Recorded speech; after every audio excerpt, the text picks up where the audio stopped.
Hello everyone, welcome to Taxidermy with Tim. This is my first video on this channel. Basically, quick backstory. I've started taxidermy last December, so I'm pretty much a year at it now. I've kind of gotten the hang of it. I mostly work on roadkill birds that I find while I'm cycling, because I have another YouTube channel that's on a moth trapper, and you see I'm often on the bog, and just those short commutes I see an awful lot of roadkill.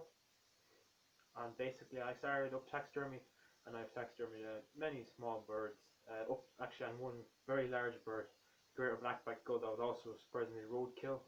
So I've done a lot of, I've actually mounted quite a few specimens now, and I just want to do a short channel, and I just want to share some tips and tricks that I've learned, and I will obviously continue this, so hopefully over the years we'll start to see, I start to get better at it as well over practice. Obviously practice makes perfect, so at the start I wasn't so good. So I'm happy with my improvements. So this video, as the title suggests, to me, taxidermy of a jackdaw. This is a jackdaw. It's a member of the crow family. Like the size of I'd say the size of a pigeon. It is the size of a pigeon. You can see black overall, black head, and a grey nape.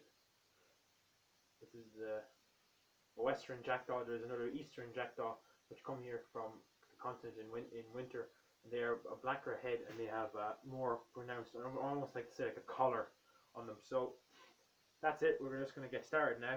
First of all, I'm going to run you through what I have. I have a hacksaw. It's not going to be used for what you're probably thinking I'm going to use it for. I have eyes. Now another thing is you're going to see is that I'm very cheap, so I actually hand painted them. They're hand painted beads. They're the right color. Jackdaw eyes are blue, just acrylic paints. Just do it real easy. I painted in great detail the eyes of a starling. Wire. Now, this is the one confession that I found a piece of wire. This is the one confession I will have to you. I have no clue the gauge of this wire. I just found it in the shed, and it suits larger birds.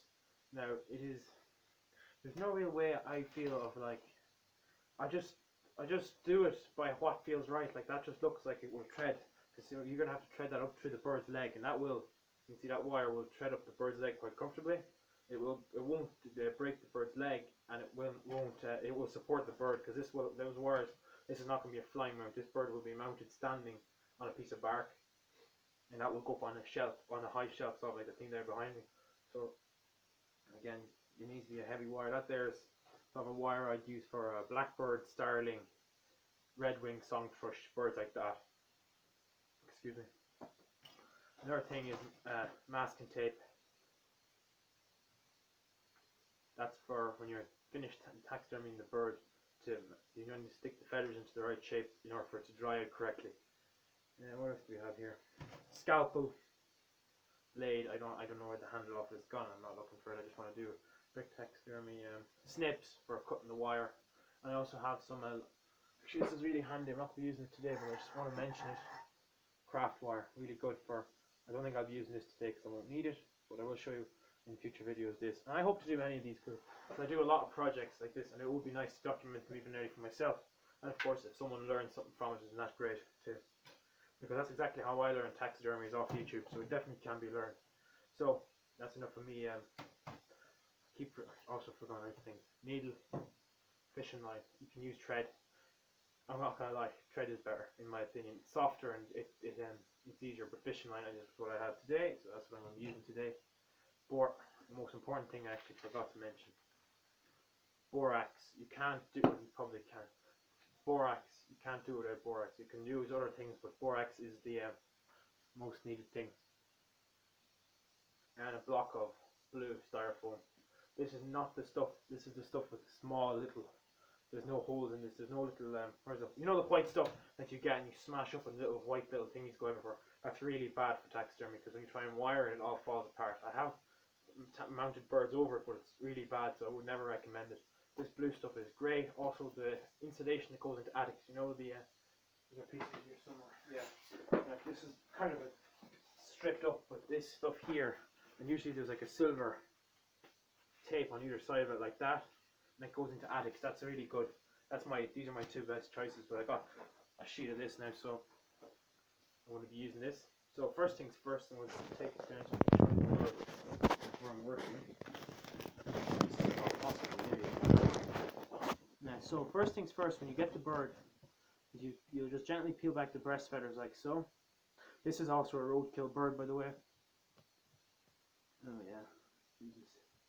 Now, peel back the breast feathers so you expose that there. That's the breastbone of the bird, right? That is exactly where you'll make your first incision. Is right at the top of the breastbone. You'll see if you know when you're eating chicken, the wishbone in the chicken. Yeah, I'm pretty sure up like before that. So before where the breastbone ends, I'll just show it now. So this is where the breastbone ends. As you can see, my finger goes in there. But I'm going to cut it just before that, because if you cut it after that, you're left with a gap and it's really hard to stitch up. So I'm just going to cut it a little bit before that. Just about, I'm going to say 4 mil from the end of the breastbone. I don't know what that would be in inches. Jackdaws have quite relatively thick skin, so you're not too worried about ripping it. And you want to just skin down again, just gently fluffing out the feathers out of the way of the. You want to just get it cut all the way down to the vent of the bird, and you want to cut straight through the vent. Well, that's what I do anyway. Again, as I said, I'm no professional. I've only taken this up. This is my first ever full year at it, and I've already got to work on some amazing projects, which have unfortunately been killed on the roads. Lots of people speeding. It's kind of sad, because when you're collecting it, you sort of notice. You're keeping an eye out for roadkill birds constantly. When I'm if I'm driving or I'm cycling, or even if I'm out for a walk, I picked up birds just walking to town. Just met up with my friend, and I'm just with my friends or going in to buy milk or something, and I picked up a bird. There you go. That's the bird cut down to the vent, as you can see. So there's a cut going straight through down to here. Then you just get the bird and you start to peel the skin back. Just ever so carefully peeling the skin back with your fingers. There you go. And then again, just if it doesn't pull, just nick it with a scalpel. Just peel. Let me just show everything. I'm really sorry for this. I have no editing software, so I'm gonna have to just shoot this as a one video off the phone. So if this video gets messed up, I guess this this video will never actually make YouTube. There you can start to see the crown of the bird. It's like a turkey crown. I'm not eating this, by the way, because it just looks a bit off and it's very skinny. Shouldn't really. It just looks, the whole thing looks a bit off. Look at this Jackdaw. We can find out now. We're gonna like explode or something. Now another thing is, I've known people who are like interested in when they say, I picked up rotten birds that stunk. Yeah, as long as there's no maggots on them, and they're dead for about I don't know, in the summer, 2 days, just when they're starting to smell bad and the meat's gone green, you can still salvage the skin, but the feathers pop out much easier. Like the longer they rot, the feathers will start to pull out because the skin goes soft and they'll tear easier. But it can still be preserved with borax, and they hold up and you make lovely mounts out of them. Like I've got some beautiful specimens in my room that I picked up and they're quite smelly. There you go. Another thing is also always keep the feathers like this away from the bird, so as you can see we're starting to make a bit of progress there. This is a slow process, takes about 2 hours per bird, so this video obviously won't be 2 hours long. Might be, I don't know. We're already 8 minutes in, we're just about clean the skin off its breast. Yeah, little western jackdaw. I've taxidermied one of these before with a fledgling in flight. Came out alright, could have came out a little bit better, but there's a fledgling and they always look a bit scruffy, but this bird is lovely winter plumage on. The tail isn't too badly damaged, so that's another thing is to look out for. Probably my favourite birds to work on are wood pigeons and blackbirds. Wood pigeons are one of the hardest birds you can actually taxiderm. From my experience and from listening to other people talk about it, it's impossible. I will do a wood pigeon video because I've one in the freezer, but there's a long story behind that. It's nice. This thing with the jackdaws are quite well put together, and you will do a bit of pulling. I'll obviously do a blackbird video, and you'll see I won't be pulling so hard. But a jackdaw, the skin is it's well on there, and it's a sort of it can take a bit of pulling. A small bird, you're not going to be pulling. Here's something quick. It's drying out. It's a red pole, lesser red pole. It's drying out. That flew into a window. That came out good enough. I sort of grade them from, I don't know if it's proper or not, but I always grade my taxidermies from A to E, I think it is. So A being the best, has a bit of droppings here. And it's the great thing with the borax as well, is it cleans up any spillage or moisture. Just throw it on there, that'll clean up the poo. Yeah. I'm going to pause it here for a bit and I'm going to skin it a little bit more and then I'll get back to you.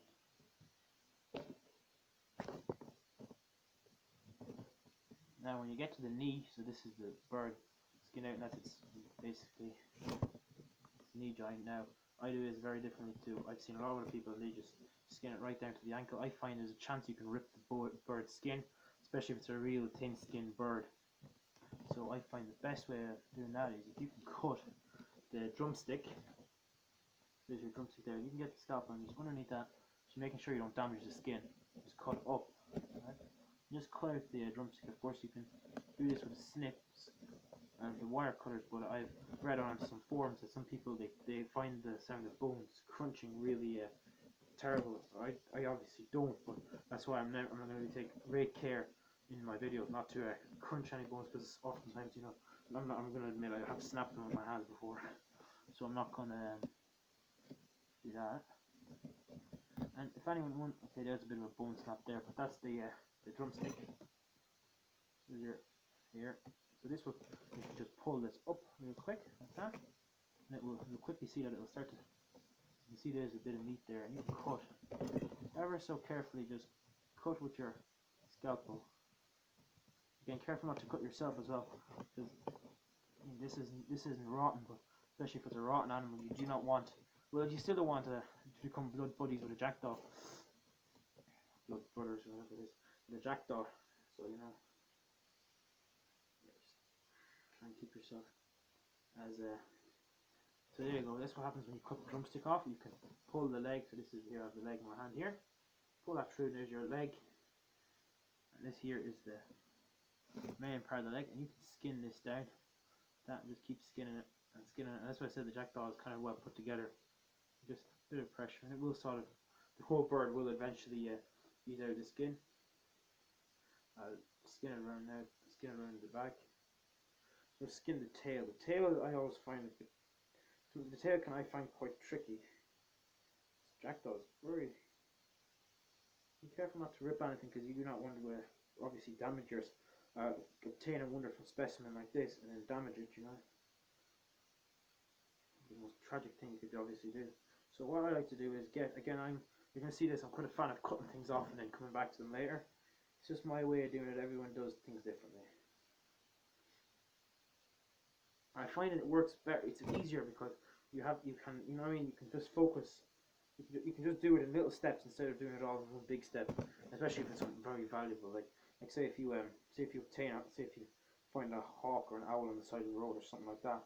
Which I can actually, by the way, I can collect roadkill in my country.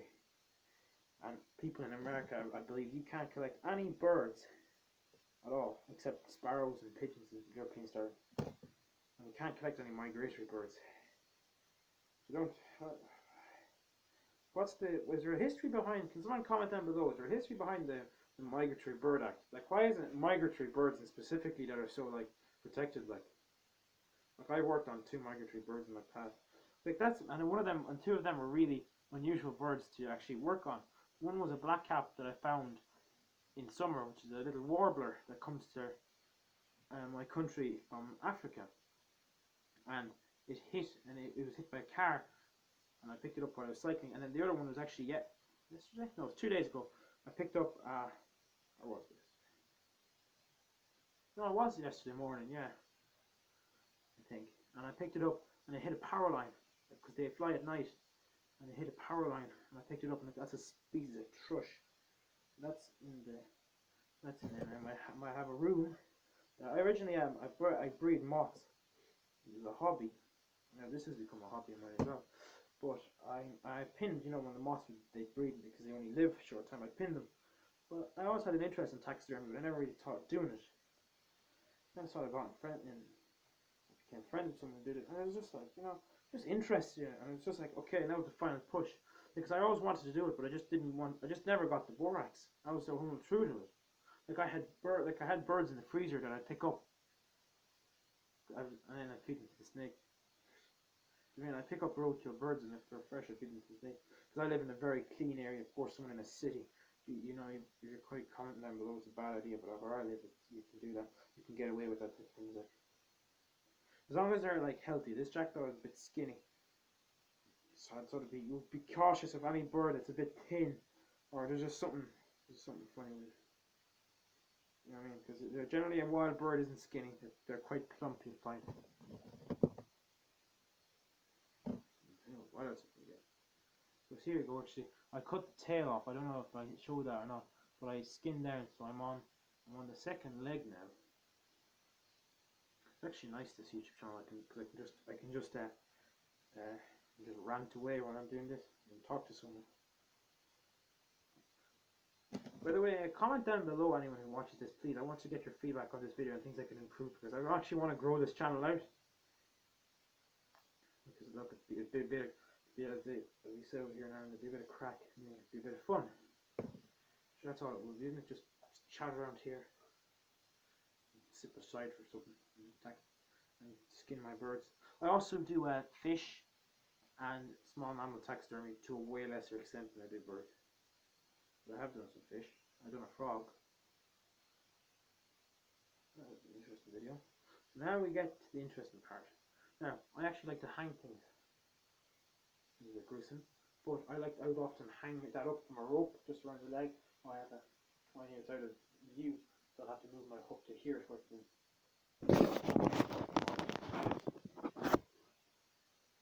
Still out of the way.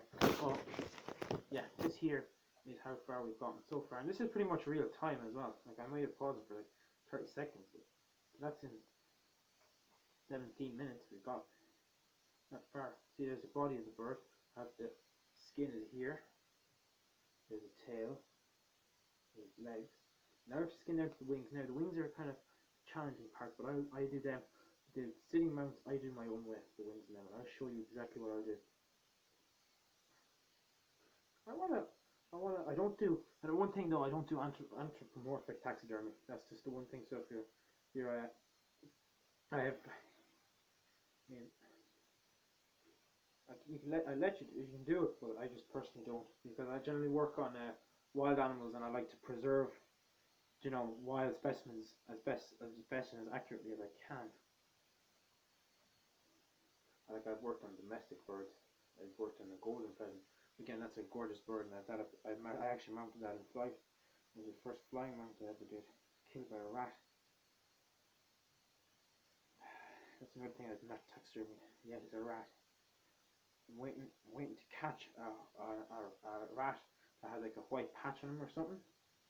And as soon as I catch a rat with a white spot or some colour abnormality, I'm going to taxidermy.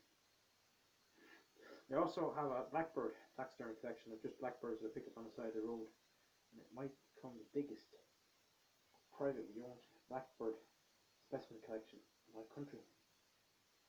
So yeah. So there you go. We're down to the shoulders there now. So there's the bird itself. Here's the shoulder. As you can see, this is not very graphic, gruesome. Like, there's no blood around. There's usually no blood or guts unless the bird has been hit in the stomach, or it's hit in a way that will basically cause it to bleed like crazy. Then you just get your scalpel, and don't saw the bone, but saw between them. Now this is where I would use something for just snipping the bones. So you can't really scalpel around the shoulder blade, but I need that, and I need this bone in half. I will show you why.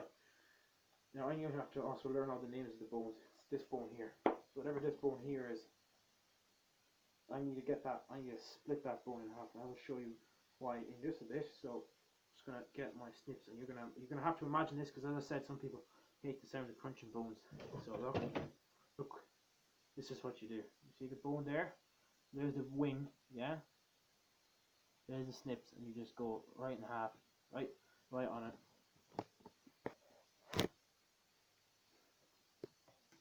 Yeah, that's it. That's what happens. So it's got a broken wing now, basically. Like, badly broken wing. I know jackdaw is not a bird you see dead very often as well, so yeah, I find it fair thing with roadkill actually. For chaps, they don't. Youngsters, young rooks in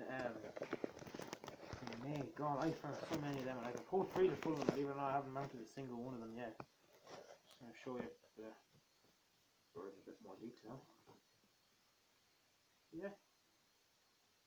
Also, if you like this channel, please feel free to like and subscribe. I will definitely be uploading more taxidermy videos. I'm finding this quite fun to make so far, unless something goes horribly wrong. You never know. Shouldn't. Again, I'm just peeling. I hope you understand the gist of it. So this is, by the way, where I cut the bird. Just skin it there. That's the only incision you make, and then you basically just skin it all out like that. Then we get down to the wing, and the same trick. Another thing, you see that there? You don't. Going this way too. Yeah, there's the neck going in there. There's the wing that I cut off. This wing here, you're gonna try and get your finger through that. See where I have my thumb there? So there's the wing. There's the wing. There's where we want to cut off. There's the breast meat. That's the muscle that helps the bird fly, basically. That's its keel. Sternum, I'm pretty sure. So that there is what you're going to cut with the snips, and as close to the shoulder as you can. So get right up in there, and I'm going to just pause it again for people who don't like the sound of bone crunching. There you go. Cut that with the snips again. I hope this is a here's the video. I like this because I actually learned, as I said, I learned this off YouTube, and then some of it I learned off YouTube, and then I self-taught myself tiny little parts of it just to make it easier for myself. And if someone wants to start into this, because there's so much roadkill out there, especially someone, because I'm kind of like I consider myself a bit of a naturalist. So you'll see a lot of, you come across a lot of dead birds. Birds fly into windows. Birds get hit by cars. Now, this here is probably the hardest part. When you get to this part, yeah, this is the bird skin. It's inside out so far, right?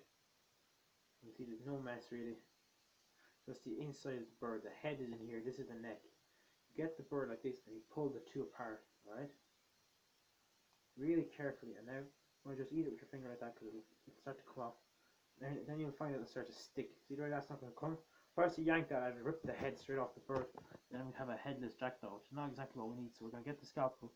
Just nick you'll see that there's that little membrane that knits the whole skin of the bird together. You can't, if you're a girl, you'll probably have it easier with the fingernails.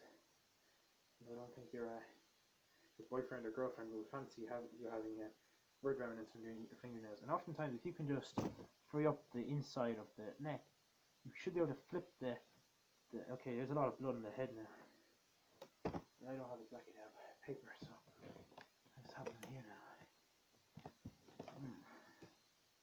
See, obviously it was hitting the head. This is the unpleasant surprise. This is saying so ungraphic. There's no blood, no nothing. And the first bird on the channel has been hitting the head, and it's going to be a messy one. It's gonna get real, boys.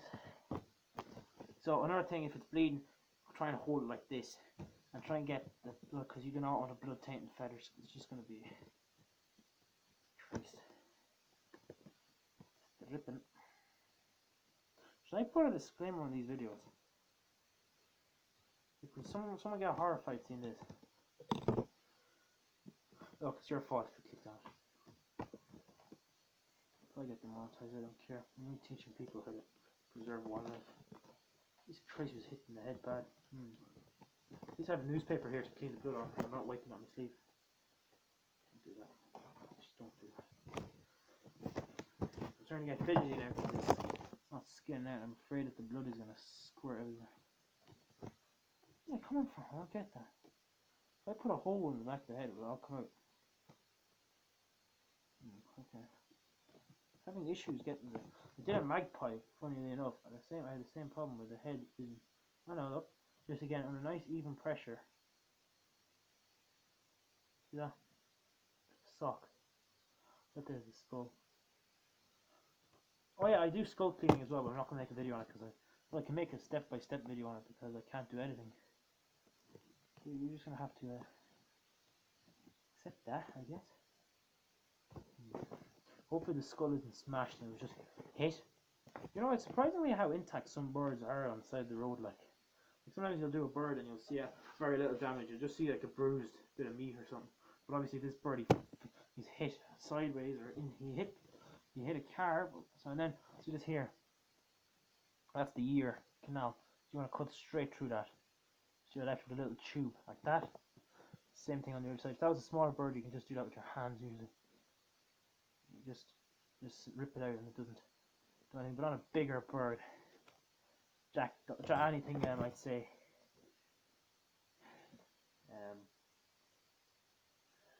Bigger than a blackbird. That's a big bird to me. Blackbird's medium, so that's a European starling. I'm going to use starlings because that's a more universal thing, and I've taxidermy to start. Oh yeah, look. So there's the damage from where it was hit. The brains are going to be completely smashed in. Which, by the way, we have to clean because I'm using the real head for this mount.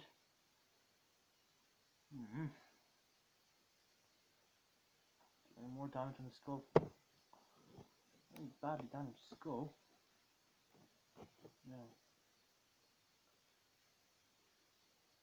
Poor bird. Pity, I like jackdaws. Hand raised my fair share of them, I'll tell you that much. And then let them go. They fall down chimneys and people bring them to me. Because they know that I can't bring them up. I've had random people bring me jackdaws before. Well, my family knows them, but I don't. And they're like, oh, you're the baby bird. I'm like, okay, I don't even know who you are. But thank you, I'll raise your bird and I'll let it go. And now there's thousands of them around the place. And unfortunately, this was one of them. This was very close to my house. So there was a chance that I even hand raise this bird. It's a pity. Actually, no, this looked like a this year's bird, and I didn't actually wear any this year. Actually, surprising, because some of the years I have as many as I have like 12 of them at some point, I think. Pretty sure we had like 15 is the most I've ever done. So just gently skin around the eyelids. This until you're down to the beak. Then you want to go along those pliers. This just get the eye. Because the birds have sort of a bony eye ring. Rip out the eye. That one eye, two eyes.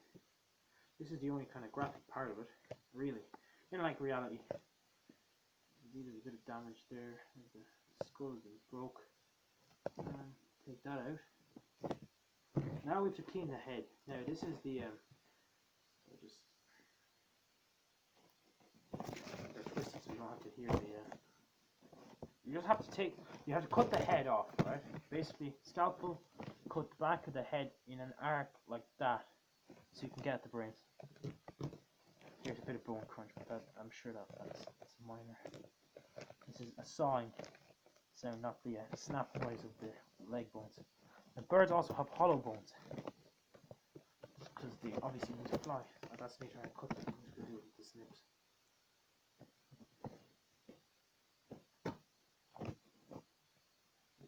Pipe that goes off. So now we have the body over here. That's the body that I took out of the bird. And that's its head, and that's its skin. Now the head we have to work on a bit. The head is like thought of the most it's part to work on the most. You see, you get something. I really will do. And you need to completely clean out everything, the brain and everything. I'm not going to show that too much because I don't want this to be too graphic, you know. Some of this stuff obviously doesn't bother me, but I understand to some people that will. I might actually pause it because there's a lot of unpleasant squelching noises, and just maybe if someone think about this, it might sort of the damage that was done. I'll clean this off and then I'll come back to you. So there's the skull. It's cleaned out, as you can see. It's very bloody and icky and messed up because of the impact. And I also lost a good chunk of the side of the skull. I'll show you exactly what to do with that. Now I'm just going to use my borax. I'm just using the borax thing to prop my phone. See, that's why I'm reaching over the phone. And I'm going to completely pack in.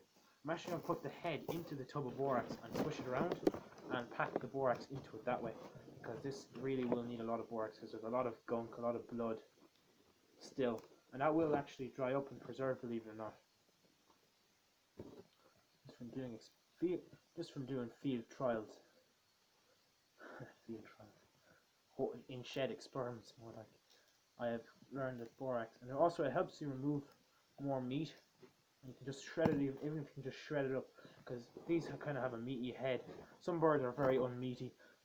Finches, quite meaty heads. Gulls are incredibly.